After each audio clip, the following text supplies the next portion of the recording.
अमीर बनना बहुत सरल है। आप मृत्युलोक में जन्म लिए हो, पृथ्वी पर आए हो, अमीर बनना बहुत सरल है, बहुत। पर अमीर बनना सरल है, पर अमर बनना सरल है क्या? जम के तो बोलो। लंका के राजा रावण ने भी ये विचार करा था कि मैं अमर बन जाऊं। कंस ने भी ये विचार करा था कि मैं अमर बन जाऊं। हिरण्यकशिपु ने विचार करा था कि मैं अमर बन जाऊं। हिरण्याक्ष ने ये विचार करा था कि मैं अमर बन जाऊं। अमर बनना कठिन है। अमीर बनना बहुत सरल है, पर अमर बनना कठिन है। पर शिव महापुराण की कथा कहती है कि अमर बनना भी सरल है।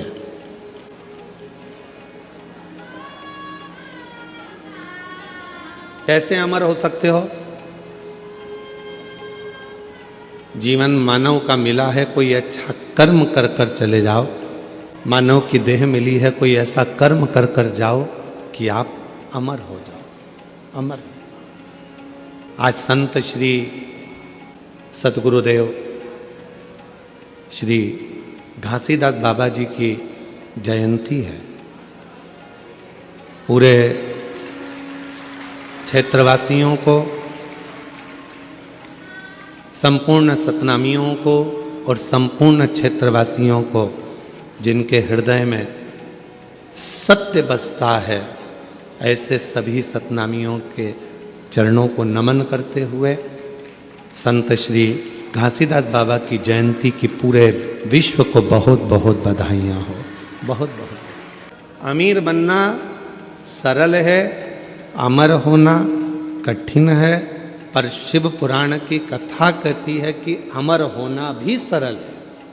कैसे अमर हो सकते हो? जैसे संत शिरोमणि घासीदास बाबा जी ने क्या करा? भेदभाव को मिटाया।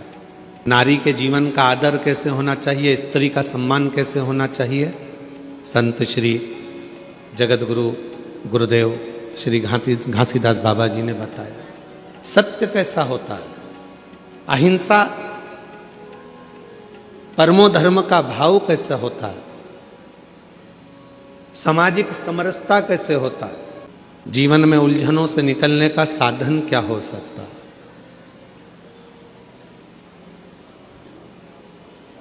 ऐसे कई संदेश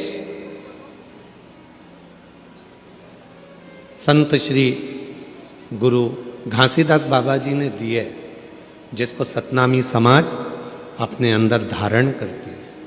संत पृथ्वी पर हो ना हो, पर वो अच्छा कर कर दुनिया को प्रेरणा देकर कुछ अच्छा कार्य कर कर वो अमर हो गए।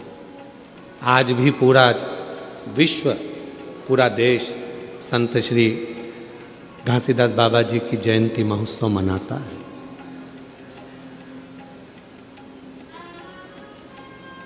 अमर होना इतना कठिन नहीं है। जरूरी नहीं कि हमारा शरीर अमर हो, हमारा शरीर रहे तो हम अमर माने जाएंगे। शिव महापुराण की कथा कहती है अगर अमर होना है तो उसके 4 तरीके बताए गए। उन 4 तरीकों में से कोई एक तरीका आपकी जिंदगी में उतार लो, आप अमर हो गए। कौन कौन अमर होना चाहता है? जम के तो बोलो।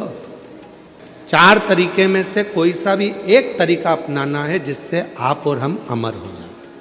पहला तरीका अपनाने के लिए तैयार हो जाओ।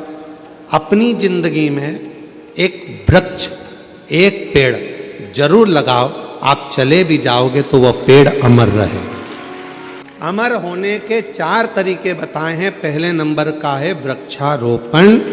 अपने नजदीक में, अपने करीब में कोई अच्छी जगह पर एक वृक्ष लगाओ, उस वृक्ष की परवरिश करो और उस परवरिश को कर कर उस वृक्ष को लगाकर बड़ा करो। हम रहें चाहे ना रहें, वो पेड़ जब तक पृथ्वी पर रहेगा दूसरे को छाया देता रहेगा। लोग तुम्हें याद करते रहेंगे कि हमारे काका जी ने ये पेड़ लगाया था। ये अमर होने का तरीका है। इसलिए अब की बार जो शिवरात्रि आ रही है, फरवरी के महीने में महाशिवरात्रि, उस शिवरात्रि का हमने नाम दिया है ग्रीन शिवरात्रि। ग्रीन शिवरात्रि का मतलब है कि अभी तक अपन ने शंकर जी को जल चढ़ाया, शिव जी की पूजन करी। इस वर्ष 2026 में महाशिवरात्रि के दिन सबको एक एक वृक्ष लगाना है, बेलपत्री का पौधा लगाना है, उसकी परवरिश करना है, उसको बड़ा करना है, जिससे आप और हम रहें चाहे ना रहें, पर वो बेलपत्री का वृक्ष जब बड़ा हो उसकी पत्तियां टूटकर शिव जी को समर्पित हों और हमारी ये पृथ्वी पूरी हरी भरी हो और लोगों को ऑक्सीजन की जरूरत ना पड़े, वेंटिलेटर की जरूरत ना पड़े, हमारा पूरा देश फिर ग्रीन हो, हरा हो और हरा भरा हो। इसलिए अमर होने के 4 तरीके बताए। पहले नंबर पर है वृक्ष लगाओ और वृक्ष लगाने की प्रेरणा दो। दूसरे नंबर पर अमर होने का दूसरा साधन बताया। अमर होना चाहते हो तो दूसरा तरीका है, अपने बच्चे को जैसे पढ़ाते हो वैसे ही कोई गरीब का बच्चा जिसको अच्छी एजुकेशन की ज़रूरत है और उसके पास पढ़ने का पैसा नहीं है, अपने पैसे से उस बच्चे को धीरे धीरे पढ़ाना चालू करो। जब वो किसी अच्छे ओहदे पर जाकर बैठ जाएगा, समझ लेना कि आप अमर हो गए, आपकी जिंदगी अमर हो गई, आप अमर हो गए। तुम्हारे मरने के बाद चौराहे पर तुम्हारा पुतला लगे चाहे ना लगे, तुम्हारे मरने के बाद घर के लोग तुम्हारा पुतला तुम्हारी जमीन पे लगाएं ना लगाएं, तुम्हारे मरने के बाद तुम्हारे घर के लोग तुम्हारा फोटो लगाएं चाहे ना लगाएं, पर अपने जीते जी ऐसा कर्म कर कर जाना कि मरने के बाद भी लोगों के दिल में तुम्हारी जगह बनी रहे, तो अमर। तीसरे नंबर पर बताया कि हृदय की मिठास, प्रेम लुटाते चलो, प्रेम देते चलो, अमर। वो एक गीत की लाइन है ना, वो राम आए जो दीन दुखी, राम आए जो दीन दुखी, सबको लगाते चलो। ये माइक की गंगा नहीं चल रहा है, बहाते चलो, प्रेम की गंगा बहाते चलो, प्रेम की गंगा बहाते चलो, ज्योत से ज्योत जलाते चलो,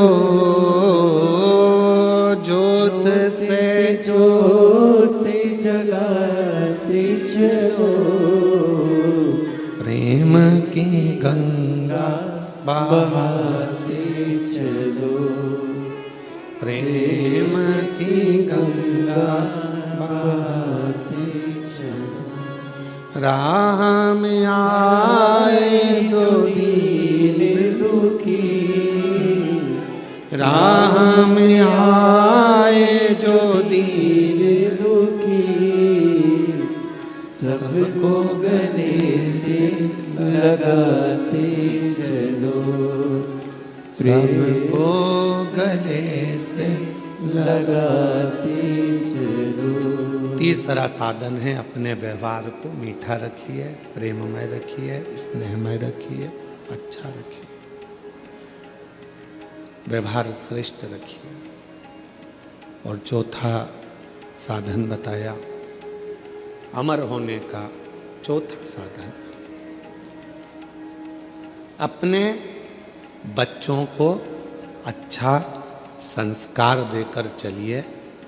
जब वो बच्चे अपने संस्कारों में ढल जाएंगे तो समझ लेना कि आप अमर हो गए, आपके बच्चों के संस्कार के रूप। या तो पेड़ लगाइए, या किसी बच्चे को शिक्षा अध्ययन कराइए, या अपने व्यवहार को सुधारिए, या अपने बच्चों को ऐसा संस्कारवान बना दो कि आप चले भी जाओ तो आपके बच्चे संस्कारित रहेंगे, तो आप अमर की अमर रहोगे। आपको कोई भूलेगा, लोग आपको याद करेंगे। इनके माता पिता भी संस्कारित थे तो बच्चा भी संस्कारित। इनके माता पिता में ये संस्कार था तो बच्चे में ये संस्कार, ये अमरता है, ये अमर हो।